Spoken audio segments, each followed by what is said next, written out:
R-T-one मध्येच थांबवलं आणि त्यानंतर कांड झालं. झालं काय, बेंगलोरला नीलमंगला आहे आणि त्या नीलमंगलामध्ये आर-टी-ओ हायवेला म्हणजे ज्या फास्ट गाड्या जातात त्या हायवेला अचानक समोर येतात आणि गाड्या थांबवतात.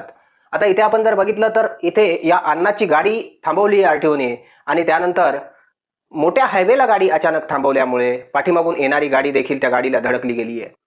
अपघात झाल्याच्या नंतर आपण बघतोय आर-टी-ओने तिथून पळ काढलाय. आता हे फक्त कर्नाटक पुरतं मर्यादित नसून पूर्ण भारतात असंच होतंय. तुमच्या अचानक गाडीच्या समोर आर-टी-ओ येतात आणि त्यानंतर असे अपघात होतात. इथे बघितलं तर पाठीमागच्या ट्रक चालकाचं नुकसान झालं. पण ही परवानगी यांना दिली कुणी? कायद्याचा यांना कुठल्याही प्रकारचा दाख नाहीये. होतंय काय ना की हे कुठेही थांबतात. म्हणजे यांच्या जर मनाला आलं तर ते मोठ्या हायवेला देखील तुम्हाला अचानक थांबवू शकतात.